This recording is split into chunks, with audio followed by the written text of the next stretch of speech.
हरे कृष्णा। ईशोपनिषद श्लोक संख्या 15। हिरण्यमयेन पात्रेण सत्यस्यापि हितं मुखं तत्त्वं पुषन्नपावृणु सत्यधर्माय दृष्टये। अनुवाद। हे भगवान, हे समस्त जीवों के पालक, आपका असली मुखमंडल तो आपके चमचमाते तेज से ढका हुआ है। कृपा करके इस आवरण को हटा लीजिए और अपने शुद्ध भक्त को अपना दर्शन दीजिए। अनुवाद। हे भगवान, हे समस्त जीवों के पालक, आपका असली मुखमंडल तो आपके चमचमाते तेज से ढका हुआ है।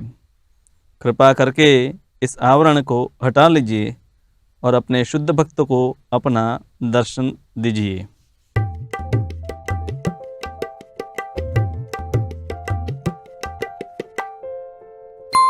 ईशोपनिषद का ये श्लोक है, भक्त की भगवान को प्रार्थना है।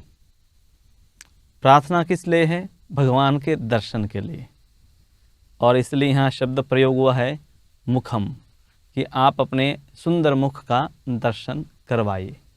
पर साथ में भगवान को एक ज्योति के रूप में उनका वर्णन हुआ हिरण्यमयेन पात्रेण। तो जैसे कि कोई प्रकाश कहीं से आ रहा है तो उस प्रकाश के पीछे उस प्रकाश का स्रोत भी होता है। तो उसी प्रकार से जो ज्योति है, ब्रह्म ज्योति जिसको कहते हैं, भगवान का तेज है, तो उसके पीछे उनका सुंदर रूप भी है। और इसी का वर्णन भगवद गीता में बहुत सरलता से किया गया है। भगवद गीता में कहा गया है, ब्रह्मणो ही प्रतिष्ठाहम अमृतस्य अव्ययस्य च शाश्वतश्च धर्मस्य सुखम एकांतिकस्य च। यानी कि जो ब्रह्म है उसका भी मैं आधार हूँ। तो भगवान कृष्ण कहते हैं कि जो ब्रह्म है यानी कि आध्यात्मिक जो तेज है वो मेरे से ही प्रकट होता है। तो ये शब्द आपने हमेशा कई बार सुने होंगे, ब्रह्म शब्द, फिर परमात्मा शब्द और भगवान शब्द। तो क्या ये तीनों भिन्न भिन्न है या एक ही परम सत्य के भिन्न भिन्न लक्षण हैं? श्रीमद् भागवत में बताया गया है कि वदन्ति तत्तत्त्वविदस्तत्त्वं यज्ञानमद्वयं ब्रह्मेति परमात्मेति भगवानिति सद्यते। जो तत्वदर्शी है वो जानते हैं कि परम सत्य है, उनका जो तेज है उनका ब्रह्म के रूप में साक्षात्कार होता है, और आत्मा के साथ भगवान है उनका परमात्मा के रूप में साक्षात्कार होता है, और उनका दिव्य रूप भी है तो भगवान के रूप में भी उनका साक्षात्कार होता है। यानी कि ब्रह्म, परमात्मा और भगवान ये तीनों शब्द जो है एक ही परम सत्य है उसका निर्देश करते हैं। और ये परम सत्य के भिन्न भिन्न हैं लक्षण हैं जिससे जो अधिकारी है वो उनका साक्षात्कार करते हैं। भगवद गीता में भगवान अन्य जगह पर कहते हैं, मत्तः परतरम नान्यत् कंच किंचित अस्ति धनंजय। यानी कि ब्रह्म, परमात्मा या कोई भी वस्तु मतलब मेरे से परे नहीं। मत्तः परतरम नान्यत्, मेरे से बढ़कर कोई नहीं है। यानी कि ब्रह्म परमात्मा भी है, कृष्ण से ही है। एकांशेन स्थितो जगत, भगवान कहते हैं कि मैं अपने एक अंश से ही पूरे ब्रह्मांड में व्याप्त हूँ, उसको धारण करता हूँ। तो तब समझना चाहिए कि भगवान अपने तेज के रूप में, शक्ति के रूप में, ब्रह्म के रूप में पूरे संसार में व्याप्त है, और साथ में परमात्मा के रूप में हर जीव को मार्गदर्शन भी देते हैं। और यहाँ पर भगवान के लिए शब्द प्रयोग और हुआ है पुषन। पुषन यानी कि पालन करता। जब दो लोग हैं, जैसे माता पिता है संतानों का पालन करते हैं, राजा है प्रजा का पालन करते हैं, तो उसी प्रकार से भक्त है और भगवान है। तभी तो ये पालन करता शब्द या पुषण शब्द का कोई अर्थ रहेगा। यानी कि जीव भी है और भगवान भी है। पर भगवान जो है वो आनंद की मूर्ति है, और जीव भी उनके साथ रहकर इस आनंद का अनुभव कर पाता है। आनंदमयोभ्यासात, वेदांत सूत्र में बताया गया कि भगवान है आनंद के स्वरूप है, और उसी आनंद को भगवान है इस संसार में भी प्रकट करते हैं।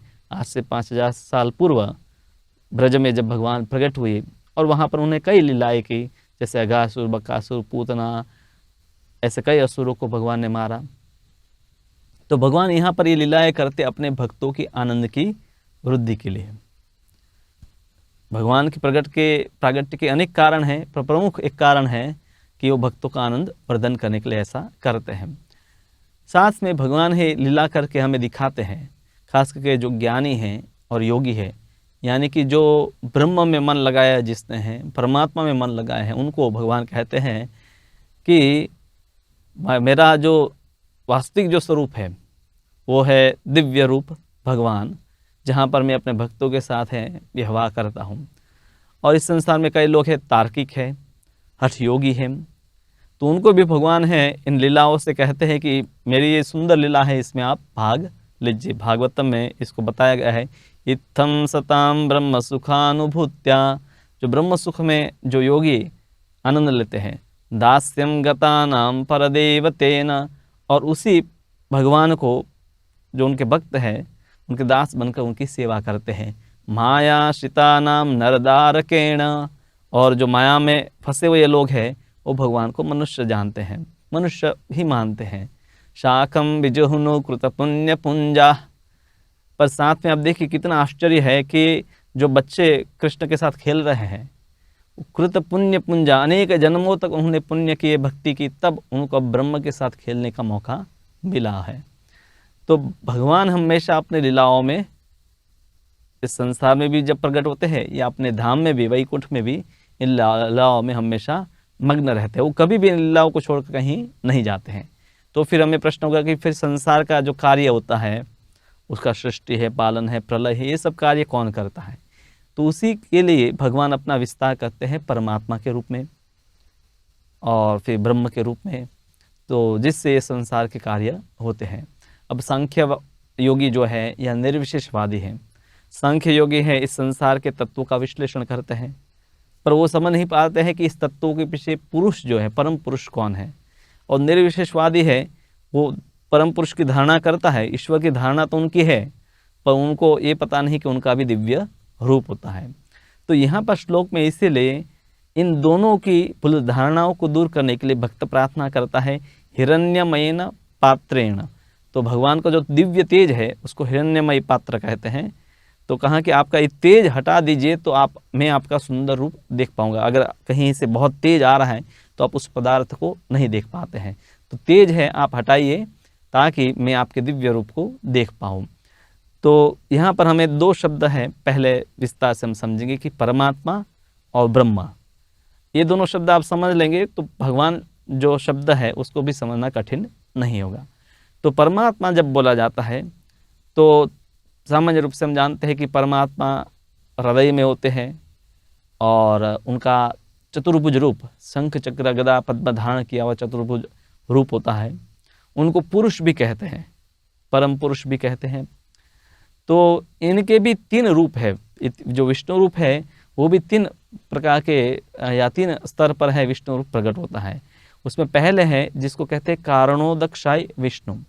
कारणोदक्षाय विष्णु यानी कि ये जब सृष्टि जो है वो प्रकट होने से पूर्व भगवान का हो रूप कि जिनके रोमकूप से ब्रह्मांडों की उत्पत्ति होती है। जैसे हमारे स्किन जो है, चमड़ी है, उससे क्या पसीना निकलता है, तो उसी प्रकार से भगवान का जो रोम है, तो भगवान जब सांस बाहर लेते हैं और फिर सांस अंदर लेते हैं, तो इस बीच उनकी जब सांस बाहर निकलती है तब उनके रोमकूपों से बीज के रूप में ब्रह्मांडे प्रकट होती है, अनेक ब्रह्मांड प्रकट होते हैं और फिर बीज रूप में होते हैं और फिर वो विशाल रूप धारण करते हैं। जब वो विशाल रूप धारण कर लेते हैं तब भगवान उसमें प्रवेश करते हैं। तो यहाँ पर जो सब वस्तुओं के जो कारण है, संसार का जो मूल कारण है, तो इसीलिए उनको कारण विष्णु कहते हैं।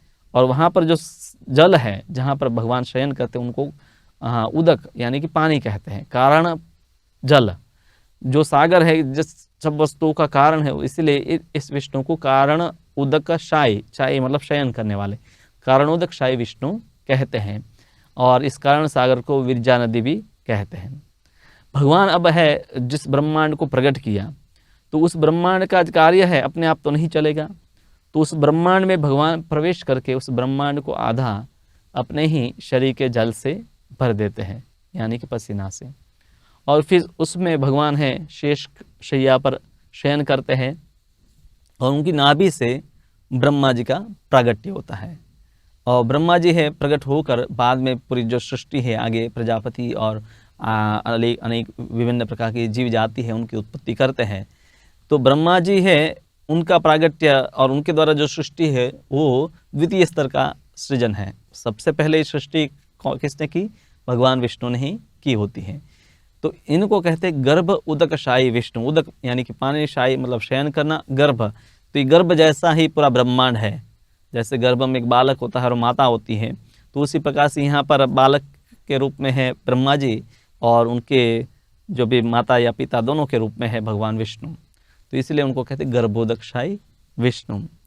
और ये तीनों जो विष्णु रूप है, चाहे वो कारणोदकशायी विष्णु है, गर्भोदकशायी विष्णु, और तीसरे हैं जिनको कहते हैं क्षीर उदकशायी विष्णु। क्षीर उदक यानी कि दूध का सागर। क्षीरोदकशायी विष्णु उनको भी परमात्मा कहते हैं। तीनों विष्णु रूप को परमात्मा कहते हैं। आपने कई बार देखा होगा या सुना होगा कि देवता जब तकलीफ होती है तो भगवान विष्णु की प्रार्थना करने जाते हैं, क्षीर सागर पर जाते हैं। श्वेतद्वीप नाम का एक इसी ब्रह्मांड में एक लोक है जहाँ पर है क्षीर सागर है और वहाँ पर भगवान निवास करते हैं। तो एक क्षीर सागर में भी जो है उनको भी क्षीरोदकशायी विष्णु कहते हैं। और यही जो रूप है वो सब जीवों के हृदय में भी होता है, तो इसलिए इनको भी परमात्मा कहते हैं। तो ये जो क्षीरोदकशायी विष्णु है हर एक जीव के साथ परमात्मा के रूप में है। गर्भोदकशायी विष्णु ब्रह्मांड रूपी पूरा जो शरीर है उनके परमात्मा है। और कारणोदकशायी विष्णु जो है समस्त जो भौतिक सृष्टि है उनके परमात्मा के रूप में है। तो चाहे वो कारणोदकशायी विष्णु हो, गर्भोदकशायी विष्णु हो या क्षीरोदकशायी विष्णु, तीनों विष्णु रूप है और तीनों को परमात्मा कहते हैं। और परमात्मा के कार्य के बारे में भी भगवद गीता में संक्षिप्त में बताया है कि जीव को है उनके कर्मों को याद दिलवाना, मतस्मृति ज्ञानम अपोहनम च, स्मृति उनको प्रदान करना, विस्मृति देना, ज्ञान प्रदान करना, उनके कर्मों का साक्षी होना और उनकी इच्छा के अनुसार है अनुमति देना। तो परमात्मा के अनेक कार्य है भगवद गीता में चर्चा किए गए हैं। अब हम आते हैं दूसरे शब्द पर, ब्रह्म या ब्रह्म ज्योति। कई बार इसको ब्रह्म ज्योति भी कहते हैं, कई लोग इसको ब्रह्म भी कहते हैं। ब्रह्म का शाब्दिक अर्थ होता है अति विशाल, बृहद जो है उसको ब्रह्म कहते हैं। तो भगवान जैसे सूर्य का तेज है, सूर्य तो एक जगह पर है पर उसका तेज के रूप में वो सब जगह व्याप्त है, फैला हुआ है। तो उसी प्रकार से भगवान अपने तेज से सब जगह व्याप्त है, उसी को ब्रह्म या ब्रह्म ज्योति कहते हैं। अब ये ब्रह्म ज्योति का कोई विशेष आकार नहीं है, क्योंकि जैसे कि प्रकाश का कोई विशेष आकार नहीं होता है, पर क्योंकि ये ब्रह्म ज्योति भी भगवान का तेज है और उनसे अभिन्न है। जैसे सूर्य के बिना सूर्य का तेज संभव नहीं है, तो उसी प्रकार से भगवान के बिना भगवान का जो तेज है यानी कि ब्रह्म ज्योति है वो संभव नहीं है। तो इसी को ब्रह्म संहिता में बताया गया है, यस्य प्रभा प्रभवतो जगदंड कोटि कोटिश्वशेष वसुधादि विभूति भिन्नम तद्ब्रह्म निष्कलम अंतमशेष भूतम गोविंदम आदि पुरुषम तमहम भजामि। यस्य प्रभा प्रभवतो, जिनकी प्रभा से यानी कि जिनके तेज से जगत अंड कोटि अनेक जो ब्रह्मांड है, वसुधा इत्यादि जो भी है सभी प्लैनेट्स हैं या ग्रह या मंडल जो है वो सब है भिन्न भिन्न है, भगवान के तेज से प्रकाशित होते हैं। तद ब्रह्म निष्कलम, और वो तेज जो है उसको ब्रह्म भी कहते हैं, जो अनंत है, अशेष है और निष्कलम यानी कि कोई कलमश से मुक्त है, सभी कलमश से मुक्त है। तो उस गोविंद का मैं भजन करता हूँ, यानी कि कृष्ण का ही तेज है वो ब्रह्म के रूप में सब जगह व्याप्त होता है। ब्रह्म ज्योति के बारे में है यहाँ पर प्रार्थना की गई है कि भगवान आप अपना ये तेज हटाएंगे तो हम आपको देख पाएंगे। अब प्रार्थना तभी होती है जब कोई भक्त है और भगवान है, यानी कि उपासक है और उपास्य है, तभी प्रार्थना होती है। अगर जीव और भगवान दोनों एक होते हैं, जैसे कुछ लोग मानते हैं कि आत्मा ही परमात्मा है, और आत्मा ही परमात्मा है या ब्रह्म ही है, जीव भी परब्रह्म है, तो फिर कौन किसकी प्रार्थना करेगा? तो यहाँ पर से ये भी पहले तो स्पष्ट होता है कि जीव और भगवान में भेद है, अभेद है और भेद भी है। भेद इस प्रकार से है कि जीव है अति सूक्ष्म है और भगवान विशाल या विराट है, और अभेद इस प्रकार से है कि जीव भी आध्यात्मिक है, भगवान भी आध्यात्मिक है, और जीव है भगवान की शक्ति है, और शक्ति जो है वो शक्तिमान पर ही निर्भर होती है, वो उनका स्वतंत्र कोई अस्तित्व नहीं होता है। तो इस प्रकार से अभेद भी गिना जाता है।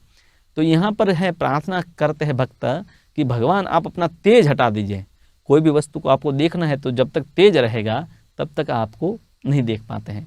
और दूसरा इसका अर्थ ये भी होता है तेज यानी कि भगवान का जो ऐश्वर्य है, जब तक ऐश्वर्य ज्ञान रहता है तब तक ही भगवान गॉड इज ग्रेट, भगवान बहुत महान है, तो तब तक है व्यक्ति ईश्वर को तो मानता है।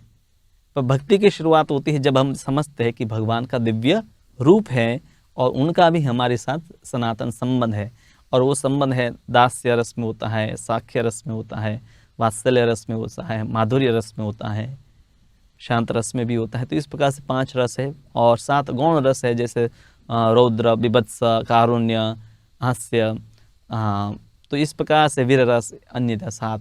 तो 7 गौण रस और 5 मुख्य रस, मतलब शांत, दास्य, साख्य, वात्सल्य, माधुर्य। तो ये जीव और परमात्मा का इन 5 रसों में संबंध होता है।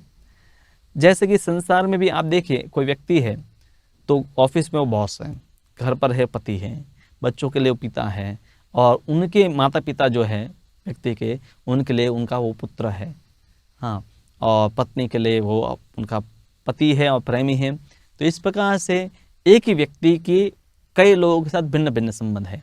तो उसी प्रकार से जीव और भगवान का भी सनातन संबंध है। तो उसी सनातन संबंध को जब तक जीव नहीं जानता, और उस सनातन संबंध को स्थापित करने की जो प्रक्रिया है उसी को तो भक्ति कहते हैं। तो भक्ति के द्वारा ही व्यक्ति इस तेज से परे जो भगवान का रूप है उसको जान सकता है। और पूर्ण ज्ञान का अर्थ यही होता है कि यही जानना कि कृष्ण ही परमात्मा और ब्रह्म ज्योति के मूल है, और उस परब्रह्म परमात्मा जो है भगवान कृष्ण, उनको जानने का जो तरीका है भक्त्या माम अभिजानाति यावन यश्चास्पि तत्वतः। गीता में ही भगवान कह दिए है कि भक्ति के द्वारा ही मुझे पूर्ण रूप से तत्वतः जाना जा सकता है।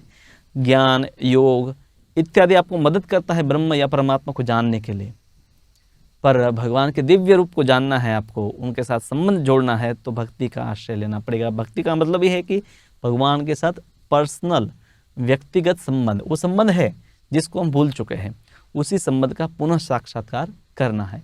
तो यहाँ तक हम ये समझ पाए कि परम सत्य का हम 3 स्तर पर साक्षात्कार कर सकते हैं। सबसे पहला जो स्तर है उसको कहते हैं ब्रह्म।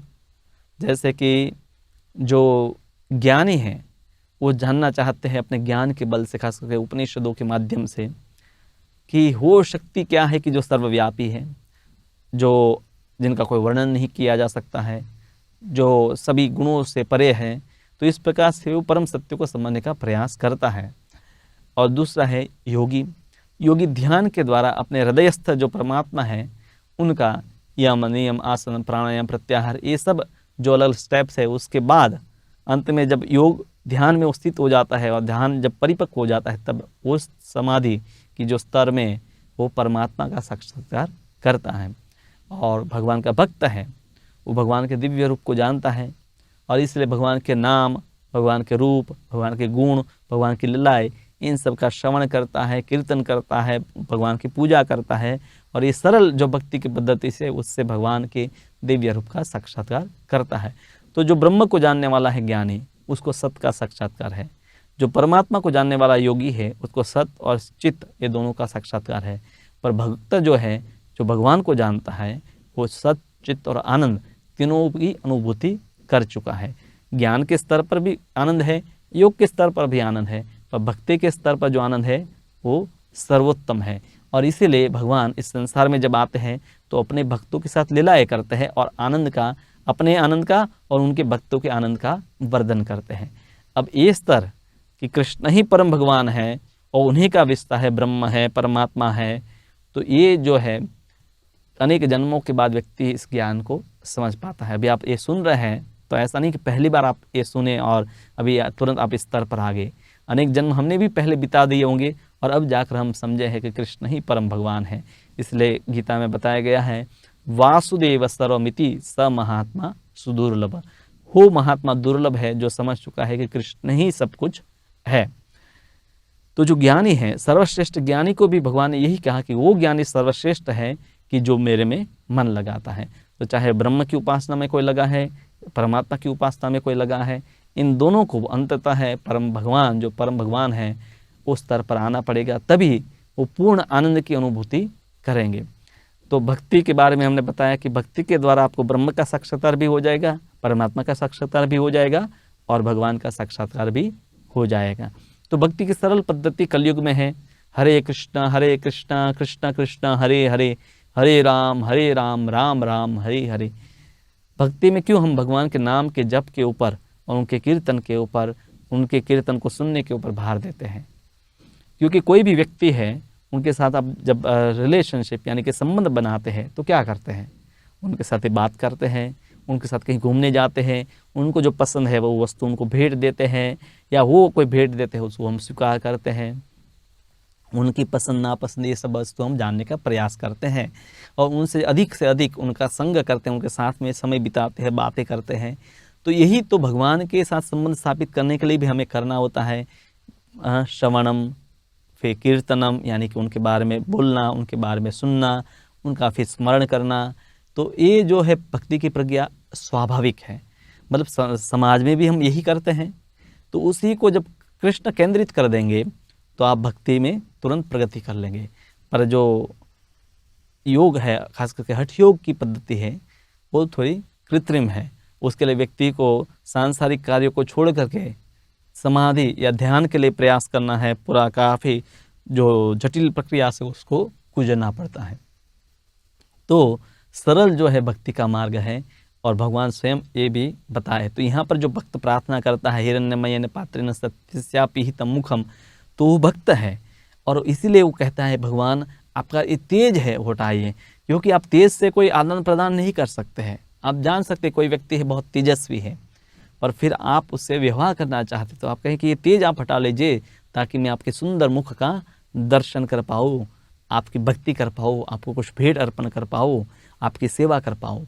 तो भक्ति की प्रक्रिया है, अति सरल है। और इस उपनिषद में भी, उपनिषदों में भी सार रूप में तो यही बताया है कि व्यक्ति को भक्ति ही करनी चाहिए। हालांकि वहाँ पर ब्रह्म या परमात्मा का भी काफ़ी वर्णन है, पर सार रूप में तो अंत में यही निष्कर्ष निकलेगा कि कृष्ण ही परम भगवान है। तो भगवान कृष्ण को प्रसन्न करने का बहुत सरल तरीका है उनके नाम का श्रवण और कीर्तन, जो आप में से कई लोग कर रहे हैं और नहीं कर रहे हैं आप, तो अभी आप शुरू कीजिए। प्रतिदिन कम से कम 108 बार महामंत्र हरे कृष्ण कृष्ण कृष्ण हरे हरे, हरे राम राम राम हरे हरे। तो इस महामंत्र का आप जप कर सकते हैं माला के ऊपर, या कीर्तन कर सकते हैं। और आप देखिए, आप बहुत जल्दी से कोई ज्ञानी या योगी है उससे भी अधिक तेज गति से है आत्म साक्षात्कार और आध्यात्मिक प्रगति कर पाएंगे और अपने जीवन को सुखमय बना पाएंगे। हरे कृष्ण।